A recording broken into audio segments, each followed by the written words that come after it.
Hello ជំរាបសួរបងប្អូនកូនក្មួយនៅទីចិត្តទីឆ្ងាយទីស្រឡាញ់ជាទីរាប់អានមិនថាញាតិមិត្តនៅចិត្តឆ្ងាយទេសុខសប្បាយជាតិទេថ្ងៃនេះថ្ងៃសៅរ៍ចាបានធ្វើការទេ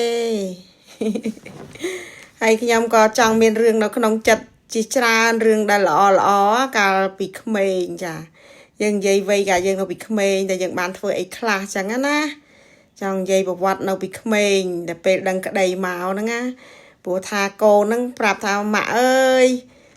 កូនណាកូនស្រីកូនប្រុសអីចាថាម៉ែអត់ដែរនិយាយរឿងពីក្មេងយ៉ាងម៉េចអីចឹងណាធ្វើអីខ្លះជាក្មេងឧស្សាហ៍រៀនឬខ្ជិលរៀនចឹងណាអញ្ចឹងខ្ញុំធ្វើវីដេអូថ្ងៃនេះចង់និយាយពីអានេះដូចភាគ1ថាខ្ញុំហ្នឹងចូលចិត្តរៀនឬអត់ហើយយ៉ាងម៉េចខ្លះពេលយើងរស់នៅជាមួយម្ដាយឪពុកយើងអញ្ចឹងណាសុខសប្បាយយ៉ាងណាល្អយ៉ាងណាហ្នឹងហើយអញ្ចឹងខ្ញុំដឹងក្តីមកខ្ញុំជាកូនអ្នកខេត្តបាត់ដំបងហ្នឹងហើយបងអូនកូនអ្នកខេត្តបាត់ដំបងស្រុកកំណើតខ្ញុំកើតនៅខេត្តបាត់ដំបងស្រុកសង្កែភូមិបោះពោឃុំអូដំបង1អញ្ចឹងខ្ញុំធ្វើវីដេអូនេះគឺពេលយើងបាត់បង់ទៅបងអូនយើងសង្ខារទៀងឯងអ្នកណាក៏ដូចអ្នកណាដែរមុននឹងក្រោយអញ្ចឹងខ្ញុំក៏ចង់រៀបរាប់ពីប្រវត្តិខ្ញុំថាយ៉ាងម៉េចពីក្មេងនឹងក្តីមករហូតមកទល់សប្តាហ៍ថ្ងៃនេះអញ្ចឹងខ្ញុំនិយាយវគ្គទី1នឹងគឺចង់ឲ្យបងប្អូនដឹងពីអារម្មណ៍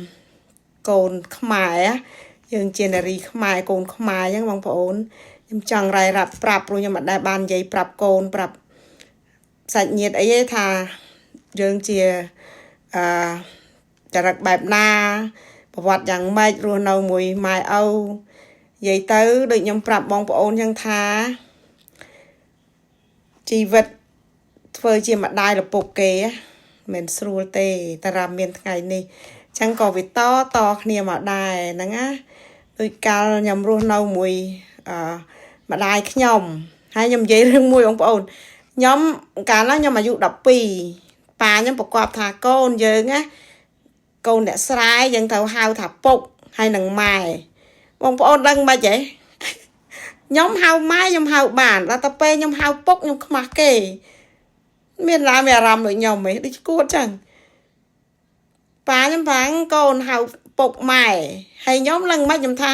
ខ្ញុំហៅអត់កើតខ្ញុំថាបើខ្ញុំហៅថាពុកហៅអត់ចេញទេបើហៅប៉ាខ្ញុំហៅកើតព្រោះកើតមកហៅតាប៉ាអញ្ចឹងដល់ពេលម៉ាក់ខ្ញុំប៉ាខ្ញុំប្រកបអញ្ចឹងខ្ញុំហៅម៉ែកើតខ្ញុំហៅម៉ែបានខ្ញុំអត់ខ្មាស់ខ្ញុំមិនយល់ខ្លួនឯងដែរនេះអញ្ចឹងបានខ្ញុំចង់ប្រាប់បងប្អូនថាខ្ញុំរស់នៅជាមួយប៉ាខ្ញុំម្ដាយខ្ញុំគាត់ជាម៉ែឪដ៏សែនល្អនៅលើโลกនេះមានក្តីសុខគាត់ទូមានឲ្យរៀនអញ្ចឹងណាយើងនេះខ្ជិលរៀនបងអូនខ្ញុំនិយាយប្រវត្តិខ្ញុំខ្ជិលរៀនណាខ្ញុំចូលចិត្តលក់ដូរអីវ៉ាន់វិញកាលនោះប៉ាខ្ញុំគាត់បើកមុខរបរលក់ចាប់ហួយចាគាត់លក់ចាប់ហួយស្អីក៏មានដែរគ្រឿងក្រៅញ៉ាំគ្រឿងក្រៅប្រើប្រាស់គឺមានទាំងអស់ពេលខ្ញុំដឹងក្តីមកហើយដល់ពេលទៅគាត់បិទស្រាបងប្អូនស្គាល់ទេស្រាសស្រាខ្មែរយើងហ្នឹងណាក្នុងមួយអាទិត្យគាត់បិទ2ឆ្នាំងខែបងប្អូនឆ្នាំងខែធំប៉ុណ្ណេះឆ្នាំងហ្នឹងធំមិនគេហៅឆ្នាំងខែហ្នឹងហើយបើខ្ញុំហៅឆ្នាំងធំអញ្ចឹងគាត់ប្រកបពីរបៀបបិទស្រាធ្វើចេះកាលណាខ្ញុំមានអាយុ12ឆ្នាំហើយខ្ញុំចេះបិទខ្ញុំចេះលាយប្រឡាក់បាយដើម្បីយកស្រាយកអង្គហ្នឹងទៅបិទធ្វើម៉េចឲ្យកើតជាស្រាសខ្ញុំចេះហ่าបងប្អូនហ្នឹងហើយរឿងនេះវាមានភាគអញ្ចឹងខ្ញុំនិយាយឲ្យដឹងតាមខ្ញុំដុំក្តីមកទល់ថ្ងៃនេះថាមានប្រវត្តិយ៉ាងម៉េចបិទស្រាខ្ញុំចេះហើយប៉ាខ្ញុំចាំជ្រូកបងប្អូនដឹងហ៎ពេលប៉ាខ្ញុំគាត់ចាំមេជ្រូក2ហើយបា1អញ្ចឹងកូនជ្រូកសម័យនោះដូចជាមួយថ្ងៃដូចជាកូនជ្រូក1លក់បានថ្លៃដែរបងប្អូនកាលនោះចាយលុយបាតឯណាព្រោះខ្ញុំជាក្មេងកើតនៅនឹងមែននៅស្រុកខេត្តបាត់ដំបងតែខ្ញុំចេញពីផ្ទះនៅអូដំបងហ្នឹងតាំងពីអាយុខ្ញុំ8ឆ្នាំខ្ញុំចេញពីស្រុកខ្មែរទៅនៅចន្ទរំជីដែរណាបងប្អូនហ្នឹងហើយដល់ពេលអញ្ចឹងទៅប៉ាខ្ញុំលក់ចាប់ហួយហើយបិទស្រារួចខ្ញុំចេញពីស្រុកកំណើតហ្នឹងទៅនៅជីដែរណាបងប្អូន តែនៅជីដែរហើយដូចមានរឿងច្រើនដែលខ្ញុំរស់នៅមួយប៉ាខ្ញុំដៃលពុកខ្ញុំនឹងគាត់សែនល្អអញ្ចឹងណាដូចខ្ញុំប្រាប់បងប្អូនថាគាត់ជា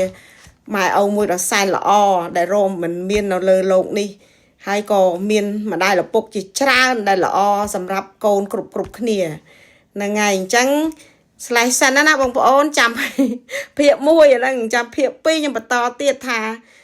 ខ្ញុំនឹងខ្ជិលរៀនចូលចិត្តលក់ដូរហ្នឹងហើយឥឡូវចាំខ្ញុំបន្តភាគឲ្យបងប្អូនស្ដាប់ទៀតអញ្ចឹងសុខសប្បាយទាំងអស់គ្នាណាបាយបាយ